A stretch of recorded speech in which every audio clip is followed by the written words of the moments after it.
Napoleon Hill का यह कथन, जो कुछ मानव मन सोच सकता है और जिस पर विश्वास कर सकता है उसे वह प्राप्त कर सकता है, एक अकाट्य शक्ति के साथ गूंजता है। लेकिन कई लोगों के लिए यह कुछ दिलचस्प सवाल भी खड़े करता है। यदि यह सच सार्वभौमिक रूप से स्वीकार कर लिया जाए तो हम उन अनगिनत समर्पित लोगों की वास्तविकता की व्याख्या कैसे करेंगे जो अपनी आस्था और दैनिक शास्त्र पाठ के बावजूद अभी भी वित्तीय कठिनाइयों और अभाव के खिलाफ निरंतर संघर्ष में डूबे हुए हैं। इसका स्पष्टीकरण आश्चर्यजनक रूप से सरल है और वह बाइबल द्वारा स्वयं में संजोए गए गहरे शिक्षण की गलतफहमी में निहित है। ठीक इसी रहस्य उद्घाटन के लिए हिल ने अपना पूरा जीवन समर्पित कर दिया, यह दर्शाने की कोशिश करते हुए कि सच्ची प्रचुरता मन के पवित्र मंदिर में अंकुरित होती है, बहुत पहले इससे कि वह संपत्ति या बैंक खातों में भौतिक रूप ले। वास्तव में मन ही समस्त सृजन का प्रामाणिक आदिम तीर्थ स्थान है। नेपोलियन हिल को दृढ़ विश्वास था कि कोई भी भौतिक धन भौतिक दुनिया में प्रकट होने से पहले एक व्यक्ति के अंतर्मन में पहले से ही सावधानी पूर्वक गढ़ा और परिकल्पित किया जा चुका था। यह धारणा हिल में तब परिपक्व हुई जब उन्होंने हेनरी फोर्ड और थॉमस एडिसन जैसी विश्व परिवर्तक हस्तियों का करीब से अवलोकन किया। उन्होंने उनके बीच एक अटूट कड़ी देखी, अपनी स्वयं की धारणाओं में एक अटूट विश्वास। यह अपनी पारंपरिक अर्थों में कोई धार्मिक विश्वास नहीं था, बल्कि एक गहरा और सहज निश्चितता थी कि उनके दर्शन और कल्पनाओं में साकार होने की क्षमता थी। इसी कारण से हिल का मानना था कि विश्वास समस्त उपलब्धि के लिए मूलभूत आधार का काम करता है। वह निष्क्रिय विश्वास नहीं जो एक दिव्य चमत्कार की प्रतीक्षा करता है, बल्कि वह सक्रिय विश्वास जो कार्रवाई गति को प्रेरित करता है, जो असंभव लगता है उसे पूरी तरह से प्रशंसनीय बना देता है। एक क्षण के लिए उन असंख्य बारों पर विचार करें जब आपकी प्रार्थनाएं उठीं, अपनी वित्तीय स्थिति में बदलाव, कर्ज से मुक्ति, एक अधिक शांत अस्तित्व के लिए विनती करती हुई, और फिर भी कुछ भी ठोस प्रकट नहीं हुआ। क्या ईश्वर ने आपकी प्रार्थनाओं को अनसुना कर दिया, या वह वास्तव में आपके कार्य की प्रतीक्षा कर रहा था ताकि तभी अवसरों के द्वार खुल सकें? जब यीशु ने ये शब्द कहे, यदि तुम्हारे पास सरसों के दाने के बराबर भी विश्वास है तो तुम इस पहाड़ से कहोगे यहां से वहां चला जा और वह चला जाएगा, तो उनका इरादा चट्टान और मिट्टी के पहाड़ का उल्लेख करना नहीं था। हिल ने उजागर किया कि ऐसा पहाड़ अपने सार में एक शक्तिशाली प्रतीक है। यह उस भय का प्रतिनिधित्व करता है जो पंगु बना देता है, वह संदेह जो क्षीण करता है, वह अनिर्णय जो ठहराव लाता है, और वे सभी प्रतिबंधात्मक विश्वास जो आप अपने भीतर रखते हैं। यह पहाड़ आखिरकार आपके मन की ही संरचना है जो आपको संभावनाओं के विशाल विस्तार को समझने से रोकती है। कई व्यक्ति पवित्र धर्म ग्रंथों की गहराई को समझने में विफल रहते हैं क्योंकि वे उन्हें केवल बाहरी दृष्टि से देखते हैं। हृदय से निकलने वाली समझ और कार्य करने की अनिवार्य आवश्यकता की उपेक्षा करते हैं। वे विश्वास को निष्क्रियता के साथ भ्रमित करते हैं, जबकि अपने सच्चे सार में यह एक दृढ़ विश्वास के रूप में प्रकट होता है जो कार्य को प्रेरित करता है। जिस पर विश्वास किया जाता है उसके साकार होने की उम्मीद करता है। हिल इस विचार के पक्षधर थे कि विचार एक कंपनशील ऊर्जा है और प्रत्येक मानसिक अवधारणा एक ऐसी आवृत्ति विकीर्ण करती है जो व्यक्तियों, अनुकूल अवसरों और उन स्थितियों को आकर्षित करने में सक्षम है जो उसी ऊर्जा के साथ प्रतिध्वनित होती हैं। आश्चर्यजनक रूप से समकालीन विज्ञान इस दृष्टिकोण की पुष्टि करता है। न्यूरोसाइंस में शोध से पता चलता है कि मानव मस्तिष्क किसी घटना की जीवंत कल्पना और उसके वास्तविक अनुभव दोनों पर समान रूप से प्रतिक्रिया करता है। अधिक स्पष्ट शब्दों में, हमारा मन केवल सोचे गए और वास्तव में जिए गए के बीच कोई अंतर नहीं करता है। इसका अर्थ है कि सच्ची आस्था के साथ कल्पना करने पर आपका मस्तिष्क सक्रिय रूप से उस चीज के अनुरूप कार्य करने के लिए तैयार हो जाता है जिसे आपने सत्य के रूप में आंतरिक कर लिया है। नेपोलियन हिल ने स्वयं अपनी यात्रा में इस सत्य को साकार किया। अपनी स्मारकीय कृति द लॉ ऑफ ट्रिम्फ लिखने के दौरान उन्हें एक शक्तिशाली आपराधिक संगठन के घातक खतरे का सामना करना पड़ा, जिसके चलते उन्हें अपनी सारी संपत्ति त्यागने और शरण लेने के लिए मजबूर होना पड़ा। उन्होंने तब अपना आराम, अपना वित्त और अपनी सुरक्षा की भावना खो दी। हालांकि ठीक इसी गहरे संकट में उनके विश्वास की सबसे कठोर परीक्षा हुई। वह एक छोटे से कमरे में एकांतवास में चले गए और वहीं अपनी लेखन शुरू की। इस बात की थोड़ी भी निश्चितता न होने पर कि वह अगले दिन के लिए अपना गुजारा कैसे चलाएंगे, उन्होंने वही कागज पर उतारने का विकल्प चुना जिसे वह अटूट रूप से विजय का सार मानते थे। हिल ने अपनी बात की रिपोर्टों में स्वीकार किया कि उन्होंने उस गहरी पीड़ा के दौरान जैसा ईश्वर से गहरा संबंध कभी अनुभव नहीं किया था, क्योंकि इसी परिदृश्य में उन्होंने क्रिस्टल स्पष्टता के साथ समझा कि मनुष्य का मन जब वास्तविक विश्वास से प्रेरित होता है तो वह सबसे पूर्ण अराजकता को एक समृद्ध खुशहाली में बदलने की शक्ति रखता है। दृश्य की कल्पना करें, एक व्यक्ति अकेला, साधनहीन, अथक उत्पीड़न के तहत और फिर भी विजय की अवधारणा पर लेखन में लीन। यह मात्र सिद्धांत से परे है, यह स्वयं अभ्यास का मूर्त रूप है। यह अपने सार में दर्शाता है कि भय को क्रिया के एक शक्तिशाली इंजन में बदलना क्या होता है। जबकि अधिकांश लोग हार मान लेते, हिल ने जानबूझकर अपने विश्वास पर अडिग रहने का चुनाव किया। उन्होंने उन्हीं सिद्धांतों को जिया और लागू किया जिनका वह स्वयं प्रचार करते थे, और उल्लेखनीय रूप से कम समय में वह पांडुलिपि इतिहास की सबसे निर्णायक कृतियों में से एक की नींव बन गई, जो सफलता और मानसिकता के निर्माण को समर्पित थी। लेकिन इन सब का आपके अपने अस्तित्व के लिए क्या प्रासंगिकता है? उत्तर इस तथ्य में निहित है कि वही प्रेरक शक्ति जिसने हिल का मार्गदर्शन किया समान रूप से आपके भीतर भी निवास करती है। क्या अनगिनत ऐसे अवसर आए हैं जब आपने महसूस किया कि आपके आसपास की दुनिया ढह रही है? जब वित्त संतुलित नहीं था, अवसर कम हो रहे थे और कुछ भी सफल नहीं लग रहा था, और फिर भी एक आंतरिक लगातार आवाज फुसफुसाई, आगे बढ़ो। यही हिल ने लागू विश्वास, अप्लाइड फेथ के रूप में परिभाषित किया। यह वह निर्णायक क्षण है जब मानव चेतना अपने विश्वास को बनाए रखने का चुनाव करती है, भले ही वांछित परिणाम के कोई दृश्यमान प्रमाण न हो। यह तब होता है जब आपका विश्वास निष्क्रियता से परे जाकर एक सक्रिय प्रेरक शक्ति के रूप में प्रकट होता है। अकाट्य वास्तविकता यह है कि आपका मन शक्ति का एक पवित्र स्थान और आत्मसीमन का एक कारागार दोनों बनने की क्षमता रखता है। चुनाव आपका है, और यह इस बात में निहित है कि आप अपने भीतर किसकी पूजा करते हैं। पवित्र शास्त्र हमें सिखाते हैं कि हम दिव्य आत्मा के मंदिर हैं, और हिल ने इस अधिकतम को एक अत्यंत व्यावहारिक तरीके से समझा। आत्मा, अवधारणा, प्रेरणा की चिंगारी प्रत्येक व्यक्ति में निहित उद्देश्य का प्रतिनिधित्व करती है। तो यदि यह आंतरिक मंदिर आशंका, अनिश्चितता और पश्चाताप से भरा हुआ है, तो इतनी भव्यता की कोई चीज वहां कैसे पनप सकती है और सफल हो सकती है? इसी कारण से उन्होंने जोर देकर कहा कि प्रत्येक विचार अपने आप में एक प्रार्थना है। हर उस पल में जब आप कहते हैं मैं सक्षम नहीं हूं, यह असंभव है, कठिनाई बहुत बड़ी है, आप वास्तव में अभाव को बनाए रखने के लिए विनती कर रहे हैं। इसके विपरीत जब भी आप स्पष्ट रूप से कहते हैं मैं प्राप्त करूंगा, सफलता सुनिश्चित है, दैवीय कृपा मेरे साथ है, तो आप असाधारण के प्रकट होने के द्वार सक्रिय रूप से खोल रहे हैं। मानव मन एक बार दृढ़ विश्वास के लिए प्रशिक्षित हो जाने पर एक दिव्य प्रकृति के उपकरण में बदल जाता है, और इस समस्त परिवर्तन की उत्पत्ति एक मूलभूत चुनाव में निहित है, विश्वास को गले लगाना और भय को त्यागना। हिल का मानना था कि ईश्वर मानव की मानसिक फैकल्टीज के माध्यम से कार्य करता है, और सबसे शक्तिशाली प्रार्थना दृढ़ विचार के अलावा और कुछ नहीं है, जो निष्पादन से अविभाज्य रूप से जुड़ा हुआ है। इसलिए यदि इस सटीक क्षण में आप अपने अस्तित्व को ठहरा हुआ पाते हैं, तो यह अनिवार्य है कि आप अपने भीतर देखें। आप वास्तव में अपने मानसिक ब्रह्मांड में क्या पोषित कर रहे हैं? संदेह का बीज या उद्देश्य का बल?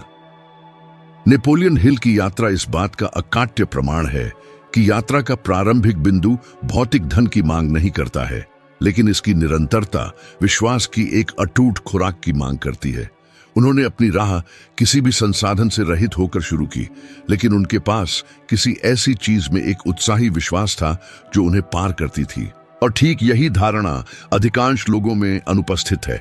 यह समझ कि विश्वास केवल एक विनती नहीं है, बल्कि एक सचेत विचार विमर्श है। यह विश्वास करने का दृढ़ निर्णय है, भले ही पूरी दुनिया आपको इसके विपरीत बताने के लिए साजिश करती प्रतीत हो, क्योंकि मन वास्तव में वास्तविक पवित्र स्थान है और इसके मूल में ही चमत्कार का निर्माण शुरू होता है। यह आमतौर पर देखा जाता है कि गरीबी को एक प्रकार का ईश्वरीय विधान माना जाता है, एक बोझ जिसे विनम्रता के प्रमाण के रूप में उदासीनता और त्याग के साथ सहन किया जाना चाहिए। नेपोलियन हिल ने हालांकि स्पष्ट रूप से कहा कि ऐसी धारणा मानव जाति की सबसे गहरी कमी का प्रतिनिधित्व करती है। उनका दृढ़ विश्वास था कि अभाव कोई ईश्वरीय थोपा हुआ दंड नहीं है, बल्कि यह मूल रूप से एक मानसिक संरचना है। यह चेतना का एक स्तर है जो भारी डर, लगातार अपराध बोध और विकृत विश्वासों से घिरा हुआ है। हिल ने इन तीनों भावनात्मक अवस्थाओं को समृद्धि के विरुद्ध वास्तविक अपराध करार दिया, क्योंकि यही वे कारक हैं जो मन की रचनात्मक ऊर्जा के प्रवाह को बाधित करते हैं और धन की स्वाभाविक अभिव्यक्ति को रोकते हैं। कम उम्र से ही कई लोगों को यह सिखाया जाता है कि भौतिक प्रचुरता की आकांक्षा अंतर्निहित रूप से दोषपूर्ण है, कि वित्त में भ्रष्ट करने की क्षमता के साथ एक आंतरिक खतरा होता है और धन के प्रति अत्यधिक लगाव सभी विपत्तियों की जड़ है। हालांकि हिल ने इस व्याख्या में एक मौलिक रूप से गलत अर्थ निकाला।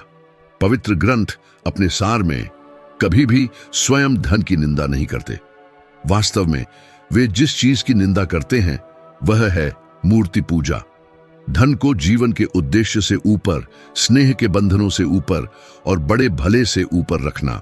समस्या का मूल वस्तुओं को जमा करने में नहीं है, बल्कि उनके द्वारा हावी होने में है। और सबसे क्रूर विडंबना यह है कि प्रलोभन के आगे झुकने के डर से प्रेरित होकर अनगिनत व्यक्ति समृद्धि को पूरी तरह से अस्वीकार करना चुनते हैं, खुद को निरंतर अभाव के अस्तित्व की निंदा करते हैं, यह महसूस किए बिना कि ऐसा करने से वे उस दिव्य उपहार को ठुकरा रहे हैं जो उन्हें ईश्वर द्वारा प्रदान किया गया था, बनाने, गुणा करने और प्रचुरता में फलने फूलने की अंतर्निहित क्षमता। हिल ने गौर किया कि जिन सभी समृद्ध व्यक्तियों के साथ उन्होंने सहयोग किया, जैसे फोर्ड, एडिसन और कार्नेगी, उनमें एक आवश्यक विशेषता समान थी: वित्तीय संसाधनों के साथ एक संतुलित और समझदार संबंध। वे धन को अंतिम लक्ष्य के रूप में नहीं देखते थे, बल्कि उस मूल्य के स्वाभाविक परिणाम के रूप में देखते थे जिसे वे लगातार समाज को प्रदान करते थे। यह दृष्टिकोण कार्यप्रणाली को मौलिक रूप से बदल देता है। जब काम के प्रति समर्पण केवल धन की तलाश तक सीमित होता है, तो वह धन समाप्त हो जाता है। हालांकि जब कार्य एक उच्च उद्देश्य से निर्देशित होता है, उत्साह के साथ निष्पादित होता है और विश्वास पर आधारित होता है, तो धन हमेशा एक योग्य परिणाम के रूप में सामने आता है। और यह निस्संदेह धर्म ग्रंथों द्वारा प्रेषित सबसे गहरी सच्चाइयों में से एक है, जो दुर्भाग्य से अल्पसंख्यकों के लिए ही सुलभ है। ईश्वर द्वारा दिया गया उपहार, प्रतिभा छिपाया नहीं जाना चाहिए, बल्कि उसे व्यापक रूप से फलित किया जाना चाहिए। उसे दफनाना निस्संदेह वास्तविक अपराध है। और शायद आप इन टिप्पणियों में खुद को पहचान सकते हैं। कितनी बार आपने बहुत बड़ी महत्वाकांक्षाओं का सपना देखने की हिम्मत करने पर अपराध बोध महसूस किया है? कितनी बार आपने खुद को यह विश्वास दिलाया है कि खुशी पाने के लिए बहुत धन की आवश्यकता नहीं होती, जबकि सार में यह कहावत अपने स्वयं के विकास की अंतर्निहित जिम्मेदारी से बचने की एक छिपी हुई रणनीति से ज्यादा कुछ नहीं थी। धन का भय एक वास्तविक और स्पष्ट वास्तविकता है। यह न्याय किए जाने के डर, दोस्ती के बंधन खोने की आशंका, पुराने हलकों में अब फिट न होने की चिंता में प्रकट होता है। यह उस चीज से तोड़ने का डर है जो हमेशा आरामदायक लगी है, भले ही वह सुविधा आंतरिक रूप से अभाव से जुड़ी हुई थी। मानव मन में खुद को धोखा देने की उल्लेखनीय निपुणता होती है, खुद को यह विश्वास दिलाते हुए कि छोटापन वास्तव में एक सद्गुणी गुण है। नेपोलियन हिल ने प्रतिपादित किया कि इस वास्तविकता को बदलने का प्रारंभिक चरण दैनिक रूप से धन के बारे में जो सोचा और कहा जाता है उसके सावधानीपूर्वक अवलोकन को समर्पित है। आखिर शब्द प्रार्थनाएं हैं। विचार अनिवार्य आदेश है। यदि आपकी आंतरिक कथा लगातार मैं सक्षम नहीं हूं, स्थिति चुनौतीपूर्ण है, जीवन बस ऐसा ही है जैसे भावों से भरी रहती है, तो आपका मस्तिष्क इन कथनों को निर्विवाद सत्य के रूप में आंतरिक कर लेता है और परिणाम स्वरूप उन संभावनाओं को छानना शुरू कर देता है जो आपको इस स्थिति से मुक्त कर सकती है। समकालीन न्यूरोसाइंस इस घटना को रेटिकुलर एक्टिवेशन सिस्टम RAS कहता है, एक जटिल मस्तिष्क तंत्र जो आपके ध्यान को विशेष रूप से उस चीज पर निर्देशित करता है जिसे वह प्रासंगिक मानता है। इस प्रकार यदि आपकी प्रमुख धारणा अभाव की है, तो आपका मस्तिष्क उन सभी मार्गों की उपेक्षा करेगा जो आपको समृद्धि की ओर ले जा सकते हैं। इस प्रवृत्ति का मुकाबला करने के लिए हिल ने धन के संबंध में हर अपमानजनक विचार को क्षमता के एक दृढ़ कथन से सावधानीपूर्वक बदलने की सलाह दी। मैं समृद्ध होने के योग्य हूं, वित्तीय संसाधन भलाई के लिए एक साधन है, या प्रचुरता मुझे अधिक व्यक्तियों की सहायता करने में सक्षम बनाती है जैसे वाक्यांशों को अपनाया जाना चाहिए। हालांकि यह अभ्यास सरल लग सकता है, मानसिक दृष्टिकोण में यह बदलाव मस्तिष्क को पुनर्गठित करने की शक्ति रखता है, जिससे वह नए अवसरों को पहचानने और भुनाने में सक्षम होता है। और यह ध्यान रखना महत्वपूर्ण है कि यह प्रक्रिया गूढ़ विद्या के क्षेत्र में नहीं, बल्कि मस्तिष्क जीव विज्ञान के क्षेत्र में आती है। हार्वर्ड विश्वविद्यालय अपने अध्ययनों के माध्यम से पता चलता है कि प्रचुरता की मानसिकता वाले लोगों में वित्तीय स्थिरता प्राप्त करने की संभावना उन लोगों की तुलना में 37% अधिक होती है जो पैसे को गंदा या अप्राप्य मानते हैं। इस आधार का एक शक्तिशाली उदाहरण स्टीव हार्वे की प्रेरणादायक यात्रा है, जो प्रसिद्ध हास्य अभिनेता और प्रस्तुतकर्ता हैं, जिन्होंने 3 साल की अवधि तक अपनी ही कार में जीवन बिताया।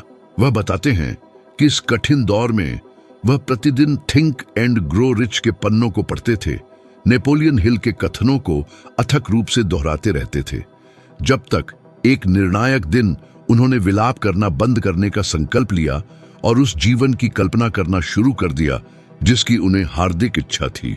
कुछ ही समय बाद एक परिवर्तनकारी अवसर आया जिसने उनके भाग्य को बदल दिया। आज स्टीव एक ऐसे व्यक्ति हैं जिनकी संपत्ति कई मिलियन डॉलर में गिनी जाती है, और वह हमेशा जोर देते हैं कि उनका परिवर्तन स्वयं धन का काम नहीं था, बल्कि हिल की शिक्षाओं से आत्मसात किए गए सोचने के नए तरीके का परिणाम था। हिल के दर्शन का मूल धन की तटस्थता थी।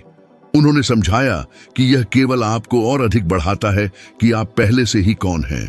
यदि आपके हृदय में उदारता निवास करती है तो धन आपको और भी अधिक उदार होने देगा। यदि स्वार्थ आप पर हावी है तो यह आपको और भी अधिक स्वार्थी बना देगा। धन चरित्र नहीं बनाता, यह उसे प्रकट करता है। इसलिए समृद्धि की इच्छा रखने के लिए खुद को दोषी ठहराकर आप वास्तव में खुद को सामूहिक भलाई के लिए प्रचुरता का उपयोग करने का अवसर नकार रहे हैं।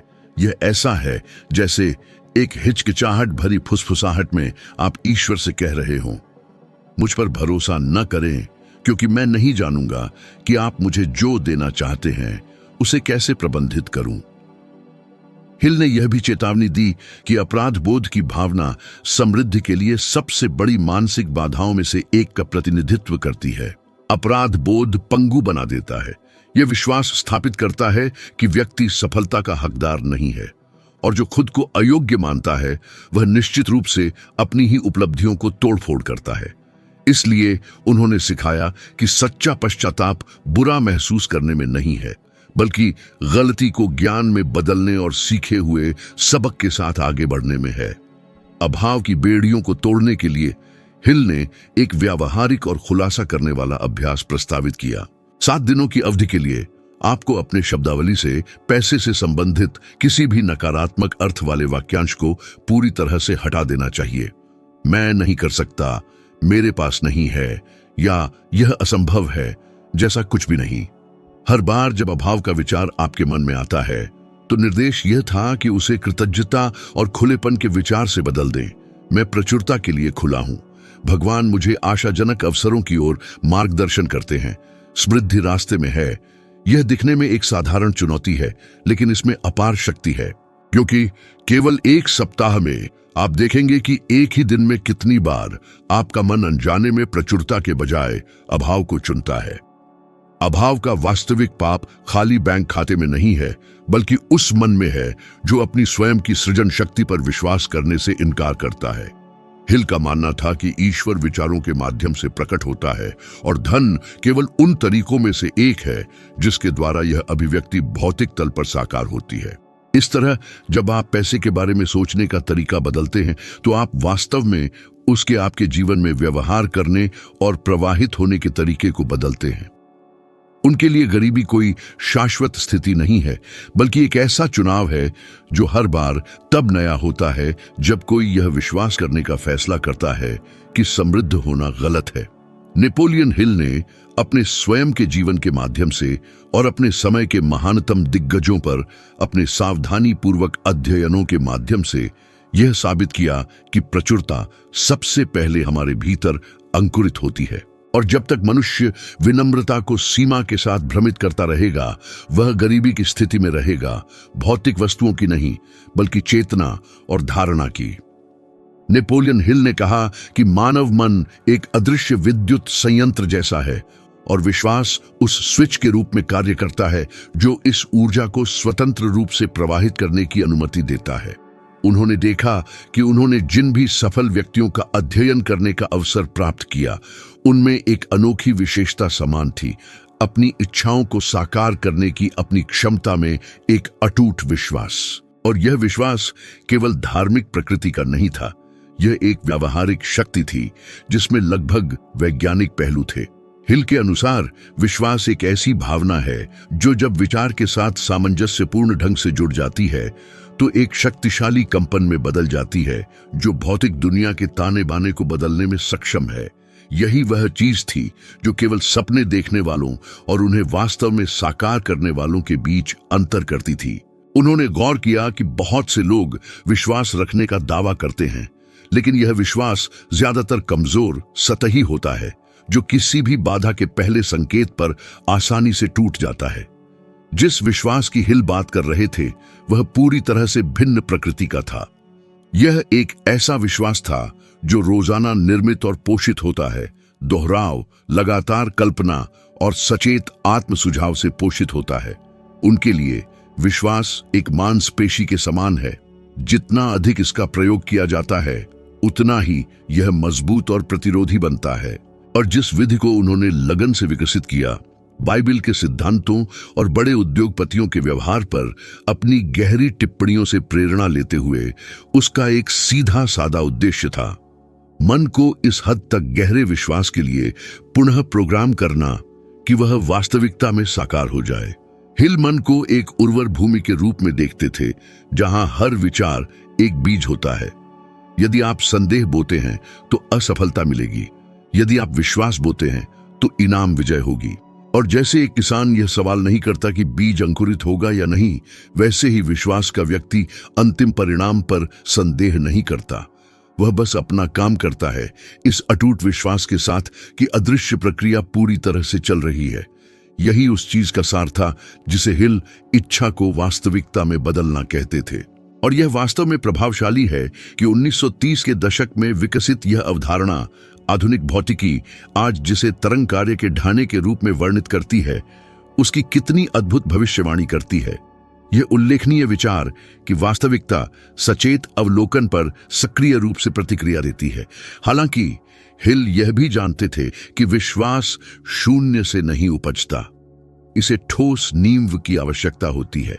इस कारण से उन्होंने सिखाया कि मनुष्य का प्राथमिक कार्य मन को उद्देश्य, साहस और अनंत संभावनाओं के विचारों से पोषित करना है, और इस उद्देश्य को प्राप्त करने के लिए सबसे प्रभावी उपकरणों में से एक है शब्द।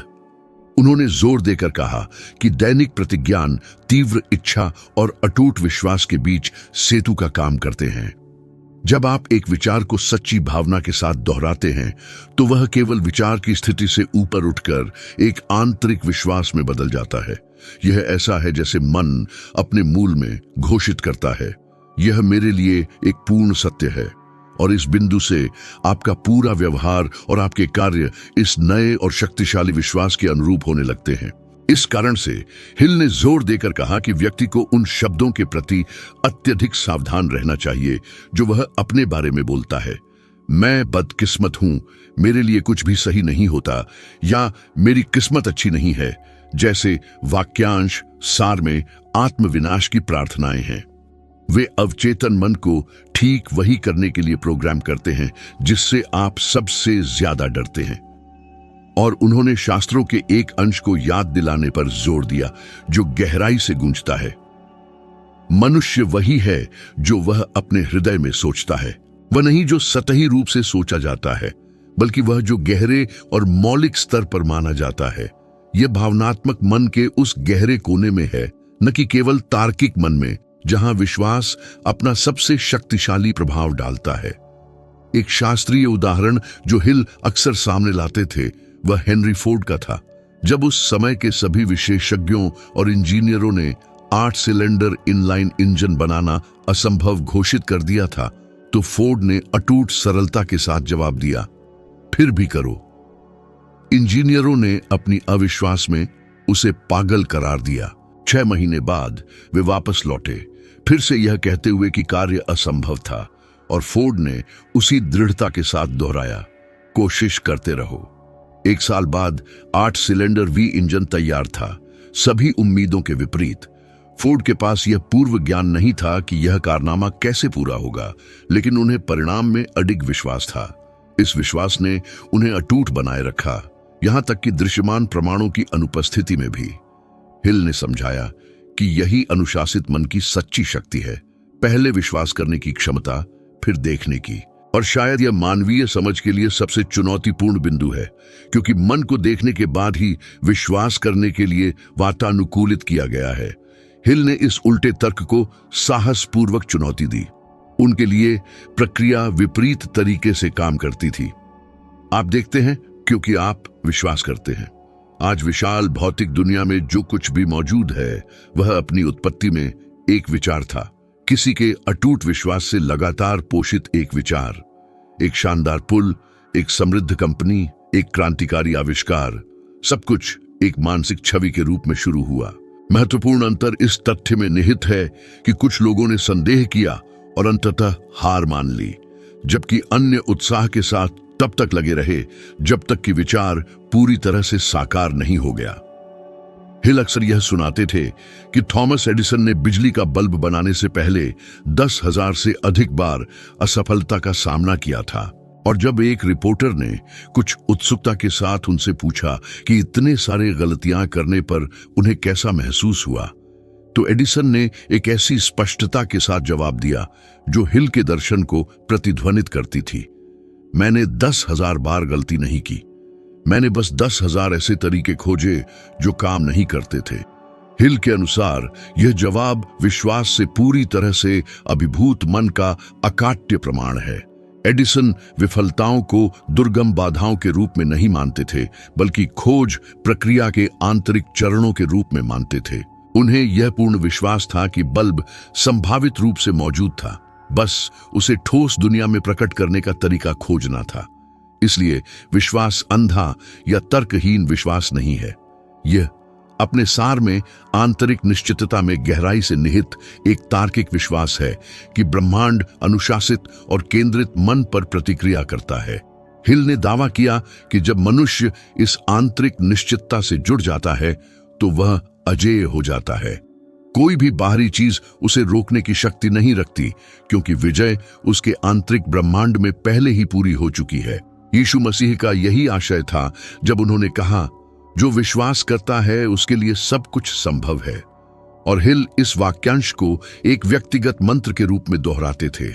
उनका मानना था कि विश्वास दुनिया में मौजूद सबसे शक्तिशाली रचनात्मक शक्ति है। वह सर्वशक्तिमान ऊर्जा जो पहाड़ों को हिलाने, नियति को फिर से लिखने और विचारों को शुद्ध सोने में बदलने में सक्षम है। लेकिन यह समझना अनिवार्य है कि यह विश्वास अचानक निराशा की गर्मी में नहीं उभरता।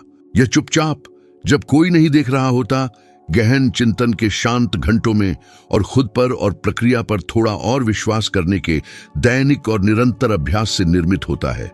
यह छोटी छोटी दैनिक जीतों में है कि मन धीरे धीरे अपनी क्षमता पर भरोसा करना सीखता है। हिल ने सिखाया कि हर बार जब आप खुद से किया गया वादा पूरा करते हैं तो आप वास्तव में अपनी मानसिक शक्ति का विस्तार और उसे मजबूत करते हैं। यह ऐसा है जैसे आप अपने अवचेतन मन को एक स्पष्ट संदेश भेजते हैं, मैं खुद पर पूरी तरह भरोसा कर सकता हूं। और यही संचित विश्वास है जो समय के साथ एक अटूट और अविनाशी विश्वास में बदल जाता है। जो लोग संदेह में डूब जाते हैं वे अवसरों के सामने झिझकते हैं, और जो झिझकता है वह हमेशा सही क्षण खो देता है। हिल समय को दुश्मन नहीं बल्कि विश्वास के एक रणनीतिक सहयोगी के रूप में देखते थे। जो व्यक्ति वास्तव में विश्वास करता है उसे बेतहाशा दौड़ने की आवश्यकता महसूस नहीं होती, क्योंकि वह समझता है कि सब कुछ सही गति और सही समय पर सामने आता है। वह प्रतिकूल परिस्थितियों में निराश नहीं होता, क्योंकि वह समझता है कि अदृश्य शक्तियां पर्दे के पीछे उसके पक्ष में काम कर रही हैं। यह गहरी शांति ही एक ऐसे मन का सबसे स्पष्ट और अचूक संकेत है जो वास्तव में प्रामाणिक विश्वास से अभिभूत है। नेपोलियन हिल ने निष्कर्ष निकाला कि विश्वास वह अदृश्य सार है जो सभी महान मानवीय उपलब्धियों को व्याप्त करता है और उन्हें प्रेरित करता है। यह किसी भी महान यात्रा का आवश्यक प्रारंभिक बिंदु है जिसे मनुष्य करने का साहस करता है। इसमें असंभव लगने वाली चीज को अपरिहार्य में बदलने की पारलौकिक शक्ति है। और जबकि अधिकांश लोग ठोस प्रमाणों का इंतजार करते हैं ताकि तब विश्वास करें, विश्वास का सच्चा व्यक्ति प्रमाण बनाता है। वह उन्हें अपने स्वयं के अटूट विश्वास की अदम्य शक्ति के माध्यम से साकार करता है। यह भाग्य की इच्छा पर बहने और एक बड़े अटूट उद्देश्य में अपने अस्तित्व को लंगर डालने के बीच का महत्वपूर्ण अंतर है। नेपोलियन हिल के लिए विश्वास केवल एक विकल्प नहीं था, यह स्वयं वह मौलिक नियम था जो संपूर्ण सृष्टि को बनाए रखता है। इसके विपरीत डर एक चालाक दुश्मन के रूप में उभरता है जो लगभग हर मानवीय असफलता की छाया में छिपा रहता है। हिल उसे असली शत्रु बताते थे, एक दानव जिसे किसी व्यक्ति को वश में करने के लिए शरीर या आवाज की जरूरत नहीं होती, बस एक संदेह की फुसफुसाहट, किसी असफलता की याद या निराशा का एक शब्द ही पर्याप्त है कि डर निर्ममता से आस्था की नींव को खोखला करना शुरू कर दे। हिल भय को आस्था का ठीक विपरीत मानते थे। जहां आस्था निर्माण करती है वहीं भय विनाश करता है। उन्होंने देखा कि सबसे बड़ी त्रासदी यह है कि अधिकांश लोग अनजाने में इस भय को रोजाना पोषित करते हैं। वे अपनी नौकरी खोने, अपने वित्तीय दायित्वों को पूरा न कर पाने, बीमार पड़ने, बूढ़े होने या अंत का सामना करने की आशंका से पीड़ित रहते हैं। और जब भय जीवन के केंद्र में घर कर जाता है तो व्यक्ति पूर्ण रूप से जीना छोड़ देता है, केवल जीवित रहने से संतुष्ट हो जाता है। हिल का मानना था कि भय शत्रु के सबसे शक्तिशाली औजारों में से एक है, ठीक इसलिए क्योंकि इसमें कार्य को पंगु बनाने की क्षमता है। अपने अनुभव से वह समझते थे कि जब तक भय मन पर हावी रहता है तब तक कुछ भी पनप नहीं सकता। मानो रचनात्मक ऊर्जा का जीवन प्रवाह अचानक रुक गया हो। यदि आस्था पहाड़ों को हिला सकती है तो भय बदले में बाधाएं खड़ी करता है। और ये दीवारें पत्थर की नहीं हैं, ये मानसिक संरचनाएं हैं जो सीमित करने वाली मान्यताओं, अतीत के आघातों और दर्दनाक यादों से बनी है, जो व्यक्ति को लाचारी के एक शाश्वत चक्र में फंसाए रखती है। वह अक्सर याद दिलाते थे कि भय भविष्य से नहीं बल्कि हमारी अपनी कल्पना से उपजता है। यह मन ही है जो नकारात्मक परिदृश्य गढ़ता है और उन्हें शुद्धतम वास्तविकता मानकर स्वीकार करता है। मानो हम अपने ही सिर के अंदर एक लगातार डरावनी फिल्म जी रहे हों और मस्तिष्क यह भेद करने में असमर्थ कि क्या वास्तविक है और क्या केवल कल्पना का फल है, उसी तीव्रता से प्रतिक्रिया करता है। कैलिफोर्निया विश्वविद्यालय जैसे प्रतिष्ठित संस्थानों द्वारा किए गए शोध से पता चला है कि उदाहरण के लिए वित्तीय मुद्दों से संबंधित भय मस्तिष्क के उन्हीं क्षेत्रों को सक्रिय करता है जो शारीरिक दर्द की अनुभूति के लिए जिम्मेदार हैं। इसका मतलब है कि जब पैसे के नुकसान का डर लगता है तो शरीर ऐसी प्रतिक्रिया करता है मानो उस पर कोई वास्तविक हमला हो रहा हो। और जितनी बार इस भावना को दोहराया जाता है, शरीर और मन उतनी ही अधिक इसकी आदत डाल लेते हैं। जिससे भय रोजमर्रा की दिनचर्या में क्रिस्टलीकृत हो जाता है। हिल का तर्क था कि गरीबी कई बार इस गहरी जड़ें जमा चुके व्यवहार का सीधा परिणाम है। असफलता का डर लोगों को प्रयास करने से रोकता है। दूसरों के न्याय आलोचना की चिंता व्यक्तिगत विकास में बाधा डालती है। खोने का डर वास्तव में जीतने के कार्य को रोकता है और इस तरह मनुष्य एक संयमित अस्तित्व से संतुष्ट हो जाता है, अपनी कथित सुरक्षा में सुरक्षित लेकिन अनिवार्य रूप से दुखी। वह कहते थे कि भय एक छाया के समान है। जितना अधिक आप उससे भागने की कोशिश करते हैं, वह उतनी ही बड़ी और अधिक प्रभावशाली हो जाती है। हालांकि जिस क्षण आप उसका सामना करने का निर्णय लेते हैं, वह पूरी तरह से गायब हो जाती है। इस गतिशीलता का एक उल्लेखनीय और दुर्भाग्य से दर्दनाक उदाहरण माइकल जैक्सन के जीवन पथ में पाया जा सकता है। एक ऐसा व्यक्ति जो वैश्विक प्रसिद्धि के शिखर पर पहुंचा, काफी संपत्ति अर्जित की और अभूतपूर्व आराधना का लक्ष्य था, लेकिन विरोधाभासी रूप से गहरे भय से पीड़ित रहा। गलतियां करने, अपेक्षाओं पर खरा न उतरने, निराश करने और सबसे ऊपर मुश्किल से हासिल की गई उपलब्धियों को खोने का डर। उसने अपने करियर के हर विवरण को लगभग जुनूनी पूर्णता के साथ व्यवस्थित किया, लेकिन इस बारीकी के पीछे पर्याप्त अच्छा न होने का निरंतर डर छिपा था। हिल निश्चित रूप से कहते कि भय का यह रूप वह है जो आत्मा को धीरे धीरे खा जाता है। हालांकि अदृश्य भय का प्रभाव विनाशकारी होता है। यह नींद चुराता है, वास्तविक खुशी को दबाता है, सहजता को खत्म करता है और सबसे महत्वपूर्ण, व्यक्ति को उसकी आंतरिक आस्था से अलग कर देता है। लेकिन आखिरकार इतने व्यापक भय का स्रोत क्या है? हिल का मानना था कि यह अनिश्चितता और एक सुस्पष्ट उद्देश्य की अनुपस्थिति से उत्पन्न होता है। जो बिना किसी स्पष्ट गंतव्य के भटकता है, उसे अपने हर कदम से डर लगता है। इसके विपरीत, जिसके पास एक उद्देश्य होता है, भले ही वह रास्ते में ठोकर खाए, उसे सही रास्ते पर होने का विश्वास होता है। यही कारण है कि एक स्पष्ट लक्ष्य द्वारा दृढ़ता से निर्देशित मन के सामने भय अपनी शक्ति खो देता है। हिल ने गहरी बुद्धिमत्ता का एक वाक्यांश कहा, एक उद्देश्य वाला व्यक्ति 1000 भयभीत व्यक्तियों से अधिक शक्तिशाली होता है। और यह कथन एक निर्विवाद सत्य रखता है। भय केवल उन पर हावी होता है जो खुद को खाली महसूस करते हैं। जब आस्था मौजूद होती है, जब अस्तित्व का एक बड़ा कारण होता है, तो भय बिखर जाता है, जैसे सुबह की धूप में कोहरा घुल जाता है। हालांकि भय ऐसी स्थिति नहीं है जो रातों रात समाप्त हो जाए। हिल सिखाते थे कि इसके लिए धीरे धीरे साहस की दैनिक खुराक के साथ सामना करना पड़ता है। उन्होंने एक सरल अभ्यास का प्रस्ताव रखा। प्रमुख भय की पहचान करें, चाहे वह गरीबी का हो, दूसरों की आलोचना का हो, बीमारी का हो, किसी प्रियजन को खोने का हो, बढ़ती उम्र का हो या स्वयं मृत्यु का, और विस्तार से बताएं कि ठीक क्या इस आशंका को पोषित करता है। उसके बाद निर्देश यह था कि इसे जानबूझकर एक शक्तिशाली प्रतिज्ञान से बदला जाए। उदाहरणों में शामिल थे, मैं ईश्वर और अपनी क्षमता पर पूरी तरह भरोसा करता हूं। जो मुझे डराता है वह केवल एक भ्रम है। मैं तब भी कार्य करता हूं जब भय मौजूद होता है। यह दोहराव वाली प्रथा सच्ची दृढ़ विश्वास के साथ की गई अवचेतन मन में एक पुनर्गठन प्रक्रिया शुरू करती है। भय को एक बाधा से एक प्रेरक शक्ति में बदल देती है। हिल ने स्वयं इस विजय यात्रा का अनुभव किया। अपने उल्लेखनीय करियर के दौरान उन्होंने अभाव, उत्पीड़न और यहां तक कि सार्वजनिक अपमान के द्वार भी देखे। ऐसी ही एक अत्यधिक कठिन घड़ी में अपनी लगभग सब कुछ खो देने के बाद उन्होंने अपने स्वयं के मिशन की वैधता पर भी सवाल उठाया। वह भय, क्रोध और शर्म से अभिभूत महसूस करने लगे। हालांकि यह इसी मोड़ पर था कि उन्होंने अपने व्यापक कार्य के सबसे प्रभावशाली अंशों में से एक लिखा। प्रत्येक झटका अपने भीतर एक समान लाभ का बीज रखता है। तब उन्होंने समझा कि भय लड़ने वाला दुश्मन नहीं था, बल्कि एक भेष बदला हुआ गुरु था।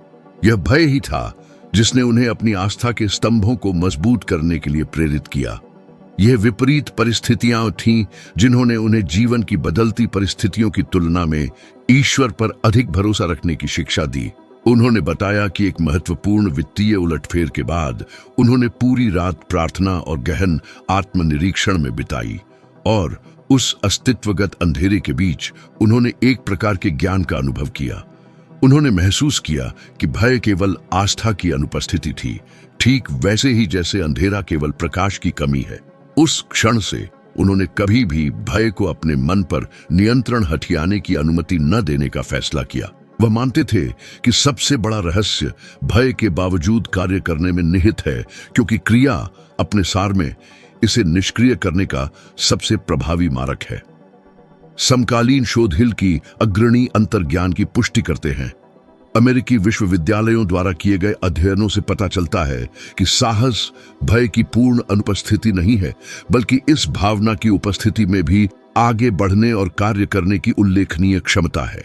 जब हम किसी डर को दूर करते हैं तो मानव मस्तिष्क डोपामाइन और एड्रेनालिन जैसे न्यूरोट्रांसमीटर जारी करता है, जो सशक्तिकरण और आत्मविश्वास की एक शक्तिशाली भावना पैदा करते हैं, जिससे एक सकारात्मक प्रतिक्रिया चक्र बनता है। परिणाम स्वरूप जितनी बार भय का सामना किया जाता है, उतना ही कम वह व्यक्ति पर हावी होता है। हिल मानव मन को एक पवित्र मंदिर और भय को एक गुप्त घुसपैठिया मानते थे, जो इसे अपवित्र करने का प्रयास करता है। यदि इस मंदिर के द्वार खुले रहते हैं तो वह बिना अनुमति के प्रवेश कर जाता है और शांति, आस्था और सबसे कीमती सपनों को चुरा लेता है। हालांकि यदि प्रवेश एक दृढ़ उद्देश्य और अटूट विश्वास से सुरक्षित है तो भय की कोई शक्ति नहीं होगी। उन्होंने कहा कि भय केवल एक आगंतुक है जो तभी रुकता है जब उसे सहर्ष रहने के लिए आमंत्रित किया जाता है। अंततः हिल का मुख्य संदेश, जिसे वे चाहते थे कि हर कोई आत्मसात करे, वह यह है कि आस्था और भय असंगत किराएदार हैं, जो एक ही स्थान पर सहवास करने में असमर्थ हैं। एक अनिवार्य रूप से दूसरे को बाहर निकाल देता है, और हमारी यात्रा में हम जो प्रत्येक निर्णय लेते हैं वह मूल रूप से इन दो शक्तियों के बीच एक चुनाव है। भय एक ओर सुरक्षा का वादा करता है, लेकिन ऐसा करके वह कैद कर लेता है।